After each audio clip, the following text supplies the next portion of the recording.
द्वादश ज्योतिर्लिंगों की अवतरण मीमांसा। अखिल विश्व ब्रह्मांड में भूलोकों में भी जम्बूद्वीप, प्लक्ष और क्रौंच आदि द्वीपों में जम्बूद्वीप, पुनः जम्बूद्वीपांतर्गत किमपुरुष, कुरुमाल आदि वर्षों में भारतवर्ष श्रेष्ठ माना जाता है। भारतवर्ष का महात्म्य यहाँ की सभ्यता, संस्कृति और संस्कृत को लेकर है। यही वह भूमि है जहाँ भगवान के समस्त अवतार हुए। अंशावतार, कलावतार एवं पूर्णावतार इत्यादि अवतार धारण कर भगवान अपने आर्त भक्तों का भवसागर से उद्धार करते हैं, कभी रामकृष्ण रूप से तो कभी शिव रूप से। वे भगवान अनंत गुण राशि से युक्त, अनंतानंत वैभवादि से विलसित अनंत स्वरूप हैं। इसलिए भगवती श्रुति ने भी नेति नेति शब्दों के द्वारा अन्यों से भगवत तत्व की पृथकता बतलाई है। भगवान का अवतरण आप्त काम पुरुषों को निःश्रेयस प्रदानार्थ ही हुआ करता है। अंड पिंड सिद्धांतानुसार जो अंड में है वही पिंड में भी है, अर्थात सर्वज्ञ भगवान विराट पुरुष रूप होकर अनंत ब्रह्मांड के स्वामी बन जाते हैं तथा वे ही पुनः एक शिवलिंग में भी समाहित हो जाते हैं। ज्योति शब्द प्रकाश का वाचक है एवं लिंग शब्द चिन्ह का। लीनम प्रच्छन्न स्वरूपम प्रकटयति यत् यत् तत् लिंगम, अर्थात जो चिन्ह परब्रह्म परमात्मा के स्वरूप का अवबोधन करा दे वह लिंग है। ब्रह्म सूत्र वेदांत दर्शन में ज्योतिश्चरणाभिधानात् सूत्र द्वारा ज्योति शब्द को परब्रह्म का अभिव्यंजक माना गया है, क्योंकि छांदोग्य उपनिषद में उस ज्योतिर्मय ब्रह्म के 4 पाद बतलाए गए हैं। न्याय शास्त्र ने तो लिंगात लिंगिनो ज्ञानम अनुमानम के द्वारा अनुमान प्रमाण के लिए लिंग का होना ही आवश्यक बतलाया है। यह लिंग हुआ चिन्ह एवं लिंगी हुए परब्रह्म परमात्मा, जिसे तैत्तरीय उपनिषद में रसो वै सः इत्यादि महावाक्यों द्वारा संकेतित किया गया है। ध्यातव्य हो कि न्यायिकों ने अनुमान प्रमाण के द्वारा ही ईश्वर सिद्धि की है। इसके प्रमाण न्याय कुसुमांजलिकार आचार्य प्रभृत विद्वान हैं। लिंग पुराण में तो लिंगे सर्वम प्रतिष्ठितम कहकर चराचर जगत की प्रतिष्ठा लिंग में ही बतलाई है। तर्क संग्रह आदि ग्रंथों में लिंग की त्रिविधता कही गई है।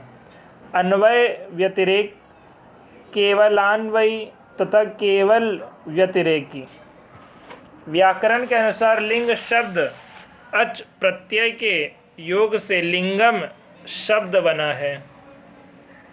द्वादश शब्द 12 संख्या का वाचक है एवं ज्योति शब्द सूर्य का, सूर्यो ज्योति स्वाहा इस वचन के द्वारा ज्योति का प्रादुर्भाव सूर्य से माना जाता है और सूर्य द्वादश आदित्य के रूप में शास्त्र विश्रुत है। अतः द्वादश आदित्य के रहने के कारण उनकी ज्योति भी तदनुसार 12 ही हुई। इस कारण ज्योतिर्लिंग भी 12 ही माने गए हैं। इन द्वादश ज्योतिर्लिंगों का प्रमाण शिव पुराण, पद्म पुराण, मत्स्य पुराण आदि में विस्तृत रूप में है एवं प्रस्थानत्रयी भाष्यकार आद्य जगत गुरु भगवान शंकराचार्य ने अपने द्वादश ज्योतिर्लिंग स्तोत्र में देश, दिशा एवं स्थानादि के प्रमाणों द्वारा इसे प्रमाणित किया है। श्री शिव महापुराण में द्वादश ज्योतिर्लिंगों का प्रमाण उपलब्ध होता है। कोटिरुद्र संहिता में सौराष्ट्र सोमनाथम च श्रीशैले मल्लिकार्जुनम उज्जैनियां महाकालम ओंकारम अमलेश्वरम केदारम हिमवत्पृष्ठे डाकिन्यां भीमशंकरम वाराणस्यां च विश्वेशं त्र्यंबकं गौतमी तटे वैद्यनाथं चिताभूमौ नागेशं दारुकावने सेतुबंधे च रामेशं घुष्मेशं तु शिवालये। अर्थात सौराष्ट्र में सोमनाथ, श्रीशैल में मल्लिकार्जुन, उज्जैन में महाकाल, ओमकार में परमेश्वर, हिमवत पृष्ठ में केदारनाथ, डाकिनी में भीमशंकर, वाराणसी में विश्वनाथ, गौतमी तट पर त्र्यंबकनाथ, चिता भूमि में वैद्यनाथ, दारुकावन में नागेश, सेतुबंध में रामेश्वर एवं शिवालय में घुष्मेश्वर ज्योतिर्लिंग विराजमान है। श्री शिव महापुराण की ही शतरुद्र संहिता में इन 12 अवतारों को परमात्मा शिव का अवतार द्वादशक कहा गया है और इनके दर्शन तथा स्पर्श से सब प्रकार के आनंद प्राप्ति की बात बतलाई गई है। अवतार द्वादशक में तच्छंभो परमात्मनः सर्वानंदकरं पुंसान् दर्शनात् स्पर्शनान् मुने। शिव पुराण की कोटि रुद्र संहिता में संपूर्ण जगत को ही लिंगभूत माना गया है। सर्वं लिंगमयी भूमि सर्वलिंगमयं जगत लिंगमयानि तीर्थानि सर्वं लिंगे प्रतिष्ठितम्। 12 ज्योतिर्लिंगों का विवरण। 12 ज्योतिर्लिंगों का परिचयात्मक विवरण संक्षेप में इस प्रकार है। प्रथम, सोमनाथ। आद्य जगत गुरु शंकराचार्य ने 12 ज्योतिर्लिंग स्तोत्र में सोमनाथ ज्योतिर्लिंग की स्तुति इस प्रकार की है।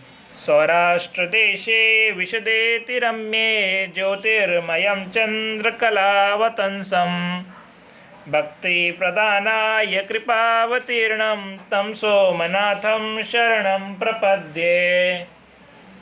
अर्थात जो अपनी भक्ति प्रदान करने के लिए अत्यंत रमणीय तथा निर्मल सौराष्ट्र प्रदेश अर्थात काठियावाड़ में दयापूर्वक अवतीर्ण हुए हैं, चंद्रमा जिनके मस्तक का आभूषण है, उन ज्योतिर्लिंग स्वरूप भगवान सोमनाथ की शरण में मैं जाता हूँ। महात्मा प्रजापति दक्ष ने अपने 27 कन्याओं को चंद्रमा के लिए दान किया। उन पत्नियों में रोहिणी नाम की पत्नी चंद्रमा को विशेष प्रिय थी। शेष कन्याओं ने अपनी वेदना प्रजापति दक्ष को सुनाई, किंतु शिव माया से विमोहित चंद्र ने उनकी बातों पर तनिक भी ध्यान न दिया। फलस्वरूप प्रजापति दक्ष ने उसे क्षयी होने का शाप दे दिया। चंद्रमा की क्षीणता से हाहाकार मच गया। सभी देवता ब्रह्मा की शरण में गए। ब्रह्मा जी ने प्रभास क्षेत्र में जाकर शिवाराधना की बात कही। चंद्रदेव प्रभास क्षेत्र में जाकर शिवार्चन करने लगे। भगवान शंकर प्रसन्न हो गए तथा उन्होंने वर मांगने को कहा। चंद्रमा ने अपने मनोभिलाषित शयनाशक वर मांगा। भगवान आशुतोष ने चंद्रमा को एक पक्ष में प्रतिदिन बढ़ने का वर दिया। पुनः चंद्रमा ने कहा कि प्रभु, आप गिरजा सहित यहाँ स्थित रहें। इस क्षेत्र की महिमा बढ़ाने के लिए तथा चंद्रमा के यश के लिए भगवान शिव वहाँ सोमेश्वर अर्थात सोमनाथ के नाम से विख्यात हुए। वर्तमान में यह काठियावाड़ प्रदेश के अंतर्गत प्रभास क्षेत्र में विराजमान है।